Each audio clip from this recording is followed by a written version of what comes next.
అనంతపురం జిల్లా సింగనమల మండలంలోని కనిమల్ల గ్రామంలో అంగన్వాడీ వర్కర్గా పనిచేస్తున్న ఎల్లమ్మ, అలానే ఆమె కుమారుడు చిన్నాని ఆ గ్రామవాసులే చాలా దుర్మార్గంగా వేట కొడవలతోటి వేటాడి నిర్దాక్షిణ్యంగా హత్య చేశారు.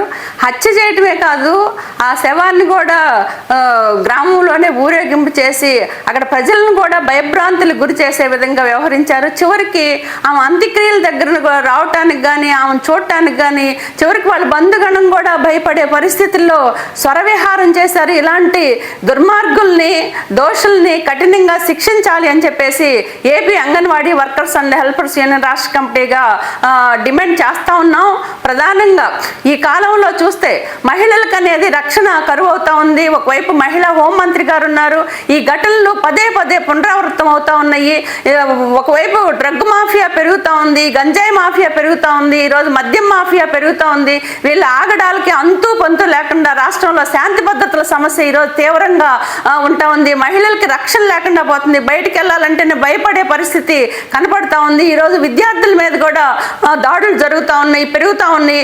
అంతేకాకుండా ఇటీవల కాలంలో 1, 2 కాదు, ఎన్ని ఘటనలు జరుగుతూ ఉన్నాయో ఏ దోషులకి ఈరోజు శిక్షణ పడిన కారణంగానే ఈ పునరావృతం అవుతున్నాయి అని చెప్పేసి మేము భావిస్తూ ఉన్నాం. ప్రధానంగా ఈ అనంతపురం ఘటన కాదు, ఇటీవల కాలంలో నెల్లూరు జిల్లాలో అక్కడ డ్రగ్ మాఫియా నిర్దాక్షిణ్యంగా వాళ్ళ పిల్లల ముందే తండ్రిని పెంచలేని హత్య చేసిన ఘటన చూసాము. అట్లనే ఇటీవల తెలంగాణలో చివరికి మహిళా కానిస్టేబుల్ ఆమె ఇలాంటి డ్రగ్ మాఫియాని అరికడదామని చెప్పేసి సాహసోపేతంగా ఈరోజు ఆమె డ్యూటీలను ఉండే సమయంలో కూడా ఆమెని నిర్దాక్షిణ్యంగా హత్య చేసిన పరిస్థితి కనబడతా ఉంది.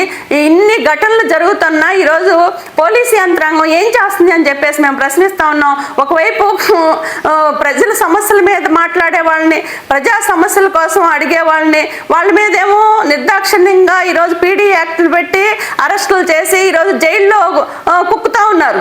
కానీ ఇలాంటి డ్రగ్గు మద్యం మాఫియాలు మాత్రం స్వరవిహారం ఈరోజు గ్రామాల్లో రాష్ట్రంలో చేస్తూ ఉంటే వాళ్ళ మీద మాత్రం చర్యలు తీసుకోవడంలో ఈరోజు పోలీసు వ్యవస్థ పూర్తిగా విఫలమైంది. ఇప్పటికైనా ఇలాంటి ఘటనలు పునరావృతం కాకుండా మాఫియా డ్రగ్గు గంజాయి మాఫియాలని, దోషుల్ని కఠినంగా శిక్షించాలి అని చెప్పేసి మేము డిమాండ్ చేస్తూ ఉన్నాం. లేని పక్షంలో రాబోయే కాలంలో పెద్ద ఎత్తున ఆందోళనకు సిద్ధమవుతామని చెప్పేసి కూడా ఈ సందర్భంగా ఈ ప్రభుత్వాన్ని హెచ్చరిస్తా ఉన్నాం. Subbaramma, AP anganwadi workers and helpers union రాష్ట్ర ప్రధాన కార్యదర్శి, CIT అనుబంధం.